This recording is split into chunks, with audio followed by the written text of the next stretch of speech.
नमस्कार हरि प्रेमियों, प्रति चैनल में आपका स्वागत है।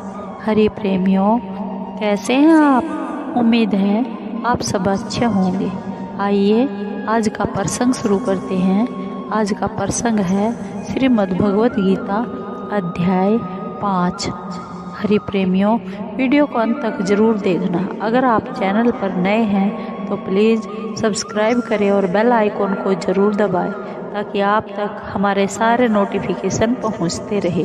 हरि प्रेमियों, आइए जानते हैं। वास्तव में श्रीमद् भगवत गीता का महात्म्य वाणी द्वारा वर्णन करने के लिए किसी की भी जीवा सामर्थ्य नहीं है, क्योंकि यह एक परम रहस्यमय ग्रंथ है। इसमें संपूर्ण वेदों का सार संग्रह किया गया है। जो मनुष्य शुद्ध चित्त होकर प्रेम पूर्वक इस पवित्र गीता शास्त्र का पाठ करता है, वह भय और शोक आदि से रहित होकर विष्णु धाम को प्राप्त कर लेता है। जो मनुष्य सदा गीता का पाठ करने वाला है तथा प्राणायाम में तत्पर रहता है, उसके इस जन्म और पूर्व जन्म में किए हुए समस्त पाप निसंदेह नष्ट हो जाते हैं। जल में प्रतिदिन किया हुआ स्नान मनुष्यों के केवल शारीरिक मल का नाश करता है, परंतु गीता ज्ञान रूप जल में एक बार भी किया हुआ स्नान संसार मल को नष्ट करने वाला है। जो साक्षात कमलनाभ भगवान श्री विष्णु के मुख कमल से प्रकट हुई है, उस गीता का ही भली भांति गान करना चाहिए। अन्य शास्त्रों के विस्तार से क्या लाभ? जो महाभारत का अमृत सार है तथा जो भगवान श्री कृष्ण के मुख से प्रकट हुआ है, उस गीता रूप गंगा जल को पीकर पुनः इस संसार में जन्म नहीं लेना पड़ता। श्री भगवत गीता अध्याय 5। अर्जुन बोले, हे कृष्ण, आप कर्मों के संन्यास की और फिर कर्म योग की प्रशंसा करते हैं, इसलिए इन दोनों में से जो मेरे लिए एक भली भांति निश्चित कल्याणकारक साधन हो उसको कहिए। श्री भगवान बोले, कर्म संन्यास और कर्म योग ये दोनों ही परम कल्याण के करने वाले हैं, परंतु उन दोनों में भी कर्म संन्यास से कर्म योग साधन में सुगम होने से श्रेष्ठ है। हे अर्जुन, जो पुरुष न किसी से द्वेष करता है और न किसी की आकांक्षा ही करता है, वह कर्म योगी सदा सन्यासी ही समझने योग्य है, क्योंकि राग द्वेष आदि द्वंद्वों से रहित पुरुष सुखपूर्वक संसार बंधन से मुक्त हो जाता है। उपर्युक्त संन्यास और कर्म योग को मूर्ख लोग पृथक पृथक फल देने वाले कहते हैं, न कि पंडित जन, क्योंकि दोनों में से एक में भी सम्यक प्रकार से स्थित पुरुष दोनों के फल रूप परमात्मा को ही पाता है। ज्ञान योगियों द्वारा जो परम धाम प्राप्त किया जाता है, कर्म योगियों द्वारा भी वही प्राप्त किया जाता है। इसलिए जो पुरुष ज्ञान योग और कर्म योग को फल रूप में एक देखता है, वही यथार्थ देखता है।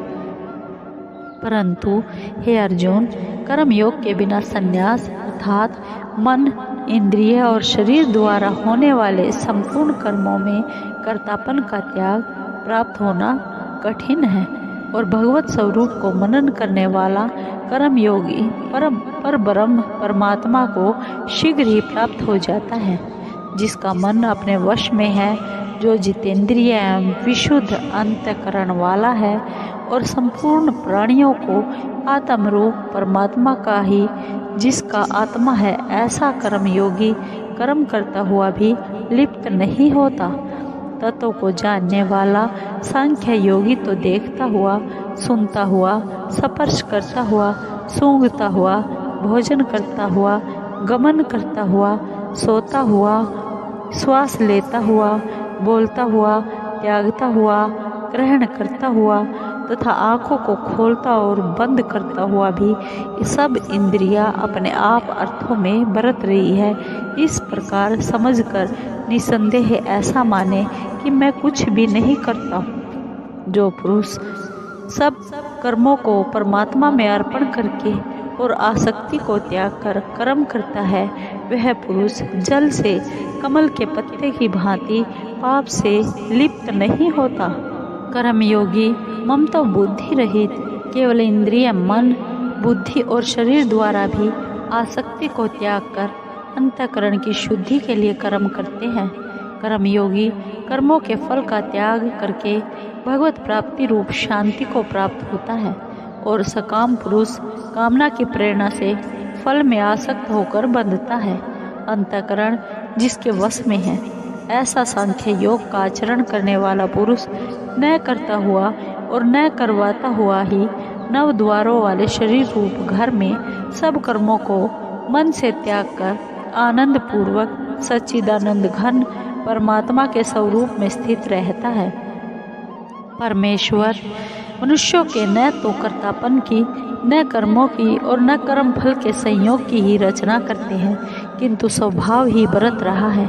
सर्वव्यापी परमेश्वर भी न किसी के पाप कर्म को न किसी के शुभ कर्म को ही ग्रहण करता है, किंतु अज्ञान के द्वारा ज्ञान ढका रहता है, उसी से सब अज्ञानी मनुष्य मोहित हो रहे हैं। परंतु जिनका वह अज्ञान परमात्मा के तत्व द्वारा नष्ट कर दिया गया है, उनका वह ज्ञान सूर्य के सदृश उस सच्चिदानंद घन परमात्मा को प्रकाशित कर देता है। जिनका मन तद्रूप हो रहा है, जिनकी बुद्धि तद्रूप हो रही है और सच्चिदानंद घन परमात्मा में ही जिनकी निरंतर एक ही भाव से स्थिति है, ऐसे तत्परायण पुरुष ज्ञान के द्वारा पाप रहित होकर पुनरावृत्ति को अर्थात परम गति को प्राप्त होते हैं।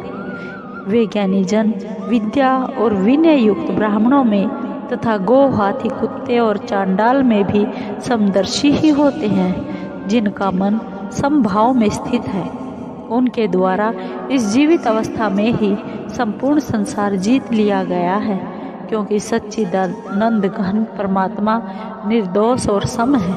इससे वे सच्चिदानंद घन परमात्मा में ही स्थित है। जो पुरुष प्रिय को प्राप्त होकर हर्षित नहीं हो और अप्रिय को पाकर उद्विग्न ना हो, वह स्थिर बुद्धि संशय रहित ब्रह्मवेता पुरुष सच्चिदानंद घन पर ब्रह्म परमात्मा में एक ही भाव से नित्य स्थित है। बाहर के विषयों में आसक्ति रहित अंतःकरण वाला साधक आत्मा में स्थित जो ध्यान जनित सात्विक आनंद है, उसको प्राप्त होता है। तदंतर वह सच्चिदानंद घन पर ब्रह्म परमात्मा के ध्यान रूपी योग में अभिन्न भाव से स्थित पुरुष अक्षय आनंद का अनुभव करता है। जो ये इंद्रिय तथा विषयों के संयोग से उत्पन्न होने वाले सब भोग है, यद्यपि विषयी पुरुषों को सुख रूप भासते हैं, तो भी दुख के ही हेतु होते हैं और आदि अंत वाले अर्थात अनित्य है। इसलिए हे अर्जुन, बुद्धिमान विवेकी पुरुष उनमें नहीं रमता। जो साधक इस मनुष्य शरीर में शरीर का नाश होने से पहले पहले ही काम क्रोध से उत्पन्न होने वाले वेग को सहन करने में समर्थ हो जाता है, वही पुरुष योगी है और वही सुखी है। जो पुरुष अंतरात्मा में ही सुख वाला है, आत्मा में ही रमण करने वाला है तथा जो आत्मा में ही ज्ञान वाला है, वह सच्चिदानंद घन पर ब्रह्म परमात्मा के साथ एक ही भाव को प्राप्त सांख्य योगी शांत ब्रह्म को प्राप्त होता है। संशय ज्ञान के द्वारा निवृत्त हो गए हैं, जो संपूर्ण प्राणियों के हित में रत है और जिनका जीता हुआ मन निश्चल भाव से परमात्मा में स्थित है, वे ब्रह्मवेता पुरुष शांत ब्रह्म को प्राप्त होते हैं। काम क्रोध से रहित जीते हुए चित्त वाले पर ब्रह्म परमात्मा का साक्षात किए हुए ज्ञानी पुरुषों के लिए सब ओर से शांत पर ब्रह्म परमात्मा ही परिपूर्ण है। बाहर के विषय भोगों को न चिंतन करता हुआ बाहर ही निकाल कर और नेत्रों की दृष्टि को भ्रिकुटी के बीच में स्थित करके तथा नासिका में विचरण करने वाले प्राण और अपान वायु को सम करके जिसकी इंद्रियां मन और बुद्धि जीती हुई हैं, ऐसा जो मोक्ष पारायण मुनि इच्छा भय और क्रोध से रहित हो गया है, वह सदा मुक्त ही है। मेरा भक्त मुझको सब यज्ञ और तपों को भोगने वाला, संपूर्ण लोकों के ईश्वरों का भी ईश्वर तथा संपूर्ण भूत प्राणियों का सुहृद अर्थात स्वार्थ रहित दयालु और प्रेमी